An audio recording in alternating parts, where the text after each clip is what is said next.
Everybody loves free things. Admit it. Hasn't it happened to you that when someone is giving out free samples of a new ice cream flavor at your local supermarket, you're the first one to get in line and wait as long as you have to, even if you're not really interested in buying the product?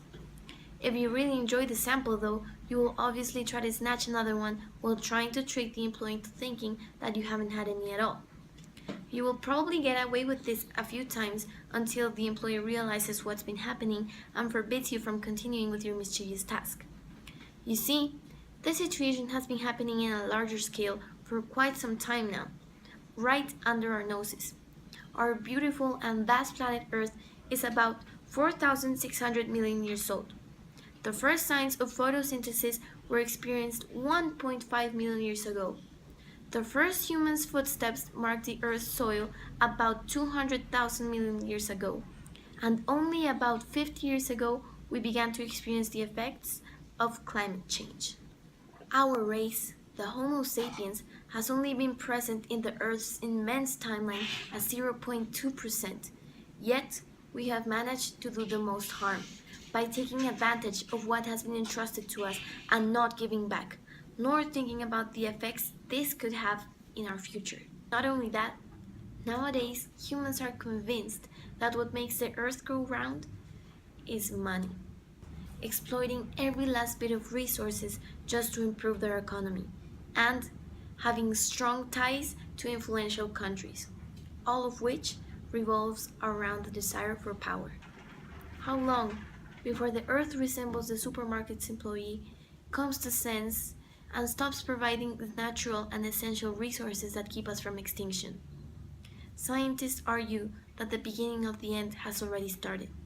Countries such as Bangladesh and South Sudan are already suffering the effects of climate change and are on the verge of becoming dangerous to live in. Bangladesh stands lower than 12 meters above sea level, therefore extremely flood prone. Nowadays, there have been signs of increased rainfall, cyclones, and rising sea levels, which could lead to food and water security problems as well as human health and shelter. Earthquakes also pose an increased threat as the flooding aggravates. It is estimated that the next decade over 20 million climate refugees will emerge from this country. On the other hand, South Sudan is a Central African nation made up of tropical forests, swamp, and grasslands.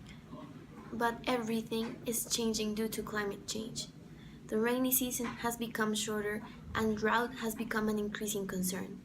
Rivers that were once permanent have become seasonal.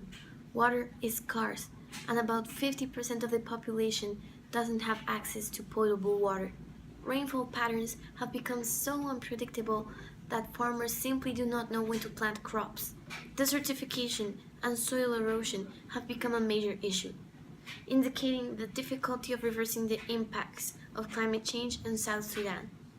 All of this is happening because of the increased greenhouse effect fueled by the huge carbon footprint we are leaving on our planet. And although the logical thing to do would be to try and erase this footprint completely, we can't. Just by existing, by breathing, by eating, we're contributing to this footprint. But as to what we can do, we can reduce it through small everyday actions. Like instead of buying plastic bottles of water, you can use a refillable bottle. Ride your bike to work instead of driving to work. Collect shower water while you're waiting for it to heat up. Fix up old home appliances instead of spending money on new ones. But also, big enterprises must take part in this to ensure a sustainable development, which is to generate a development that still meets our needs without compromising the ability of future generations to meet their own needs. For example, the cow meat industry cannot keep growing and growing just because we want a big piece of steak on our tables every day.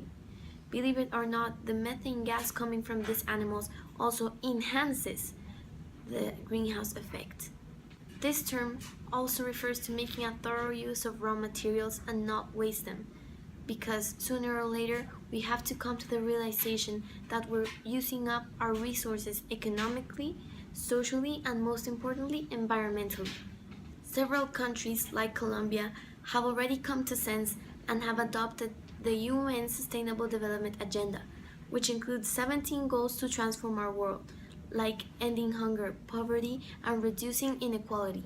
But let's not forget, we must have an active role in accomplishing these goals. So, finally, can I ask you, are you willing to make sacrifices to preserve life on this planet?